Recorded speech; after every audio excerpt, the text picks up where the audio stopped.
Hey gang, it's me, Dr. Steve, coming to you from good old Atlanta, Georgia. I'm here for the Association of Classical Christian Schools Conference.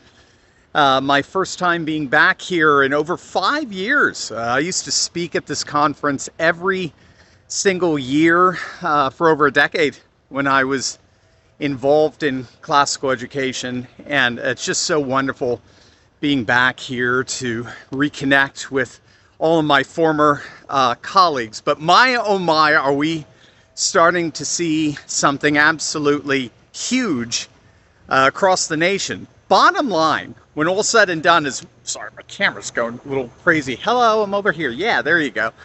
Bottom line, we're watching the Democrats commit collective suicide in real time. It's actually happening all as Trump's poll numbers are surging to their highest levels in months. And I want to show you how both of these dynamics are actually interconnected. So let's start with what happened just this past Tuesday. I'm sure many of you saw it. 3 ultra-leftist Marxist communists, as Trump likes to call them, endorsed by New York City's Democrat Socialist Mayor Zoran Mamdani, swept their congressional primaries. So we're talking Brad Lander.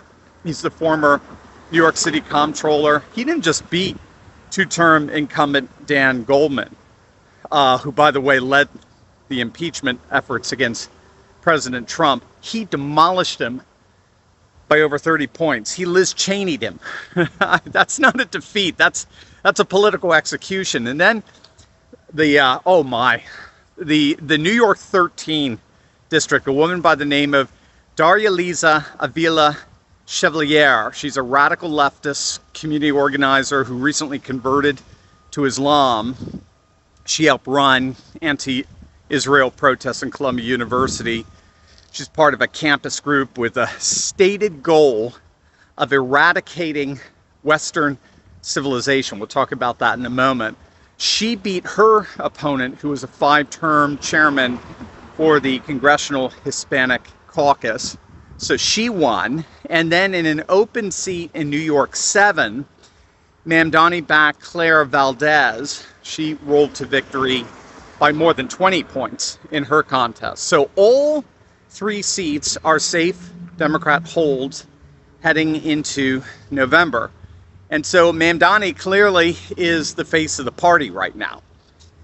To call these 3 candidates far leftists would be an understatement.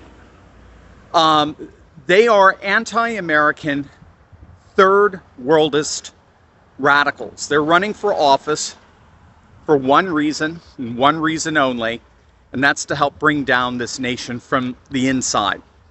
If you don't know, third worldism is the radical ideology that's basically taking over the Democrat Party. And for third worldists, the fundamental evil on the planet is Western civilization. Western civilization is the permanent, irredeemable oppressor. The white supremacist, patriarchal, Christian persecutor and colonizer of the world. And so the third world represents not merely the victim of this colonizing oppression, but they are the most active resistors, the brave and noble freedom fighters who are valiantly rising up against this oppression. And Islam is the most prevalent religion in the third world, in that what's so-called, what we call 1040 window. And so therefore Islam sanctifies this uprising as mandated by God. So this is why all the third worldists are rooting for Iran, or were rooting for Iran, Now, a lot of people on the right are they're running around with their hair's on fire. Just saw another Matt Walsh post, another one of his apocalyptic doom and gloom posts. This Eeyore kind of, he says that this turn towards anti-Americanism on the left is absolutely terrifying, promises to end our republic as we know it, blah, blah, blah, blah, defeatism. And all of this doom and gloom frankly, is missing just how wonderful of a gift this third worldist turn is for the Republican Party. Think about it this way.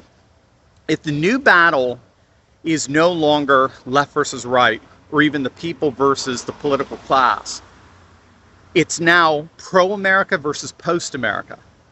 It's now pro-America versus anti-America. If that's the new battle, who on earth do you think is going to win that? I mean, seriously, look at the World Cup. I mean, all you have to do is look at what's happening inside the Democrat Party right now. We've talked about this a lot. A New York Times analysis found that between 2020 and 2024, Democrats lost 2.1 million voters, all the while Republicans gained 2.4 million. That's a 4.5 million voter swing in 4 years. And the shift in new registrations is even more telling. In 2018, Democrats captured 34% of all new voter registrations compared to just 20% for Republicans. By 2023 and 2024, that year, Republicans had not only closed the gap, they surpassed Democrats for the first time since 2018. And the battleground collapse tells the real story. Battleground. In Pennsylvania alone, 314,000 Democrats switched to the Republican Party. That's double the around 150,000 Republicans who switched the other way. The Democrat registration lead in Pennsylvania has cratered from 1 million in 2016 to now just 59,000 today. In 28 key battleground House districts, Democrats lost over 275,000 registered voters between November 2024 and May of this year, shrinking their 733,000 voter edge in these battleground districts to a Republican advantage of 4,100. Voters are fleeing the Democrats. And this is happening at the same time that we're actually seeing Trump's poll numbers hitting their highest in months. Wait until you see this.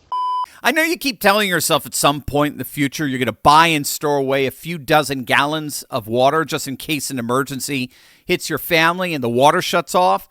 We've all experienced it. The storm hits, the faucet stops working, and we're left wondering how long it's going to be before we have drinking water again. Every time it happens, we kick ourselves for not being more prepared.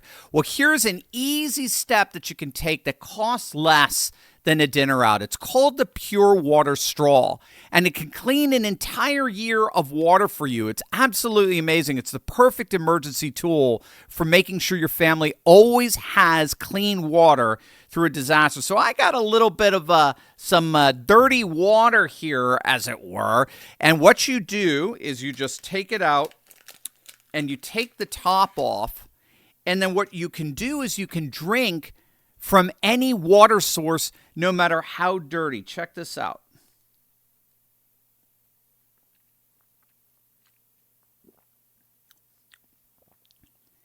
I'm kidding. I kid you not. It tastes just like water. This is coffee, obviously. I don't taste the coffee. It's just water. I mean, this is amazing.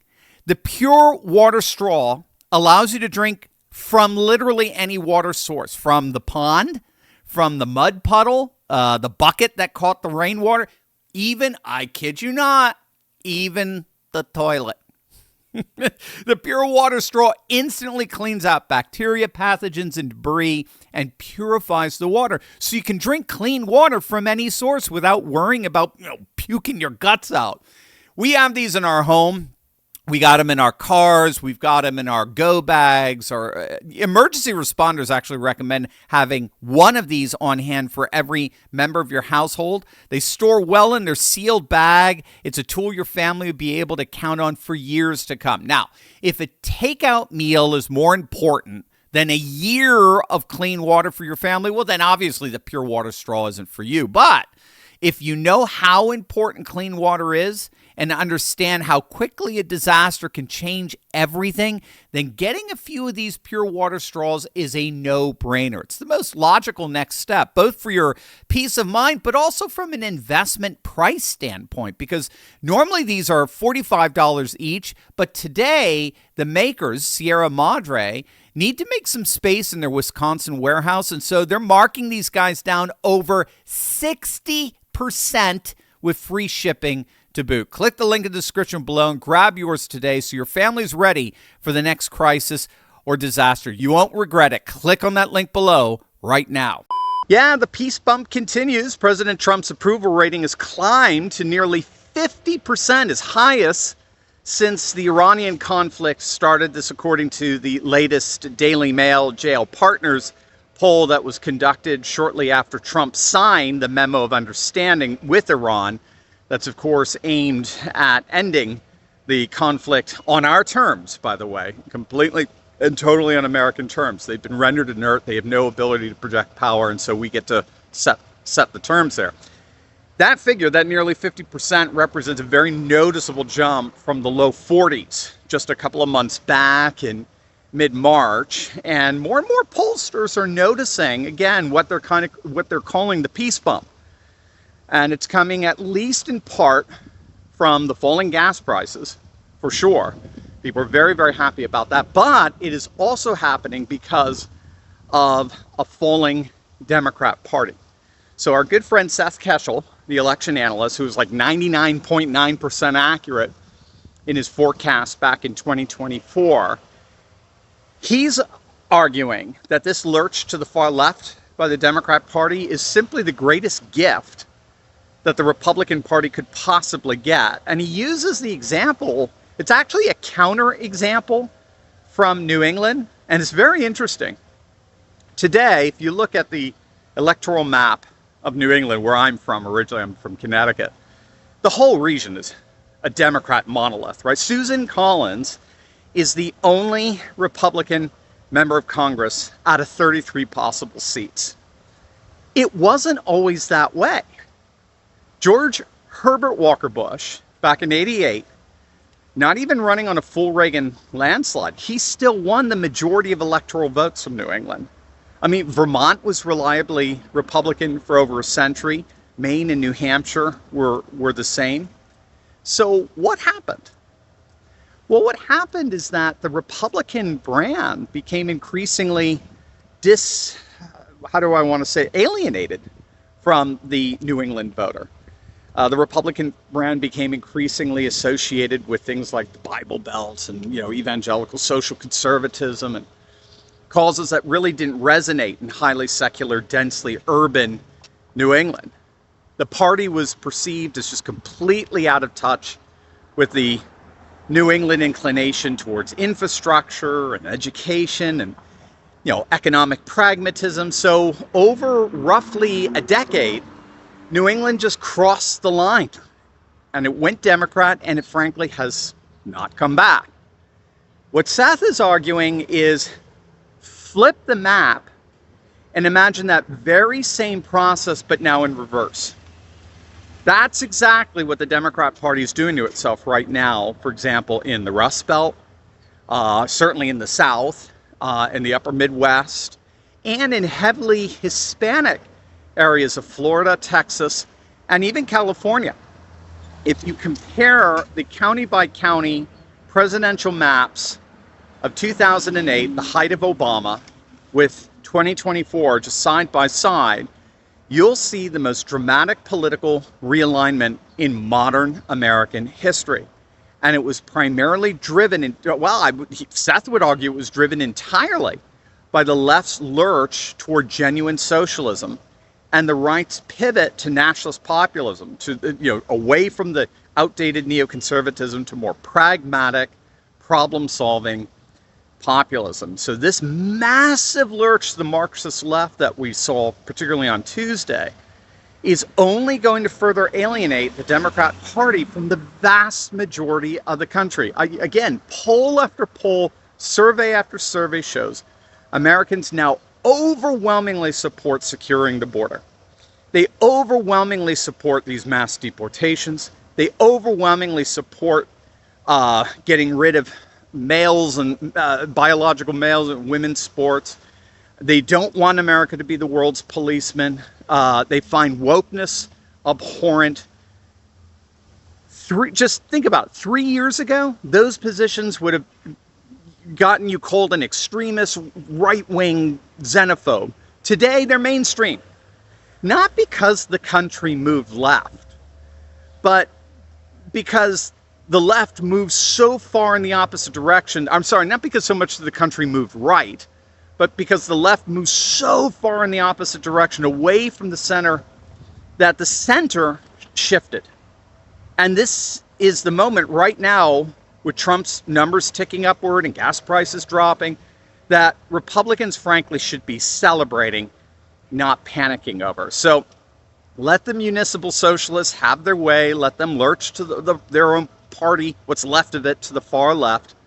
The greatest beneficiaries of such a lurch is the growing coalition of America First. And with the demise of the Democrat Party, that growth of that coalition is just beginning. So what do you guys think? Let me know in the comment section below. I want to hear what you have to say. And as always, make sure to smack that bell and subscribe button for breaking news and analysis you're not going to get anywhere else. Love you guys. I'm going to go back to my conference. God bless.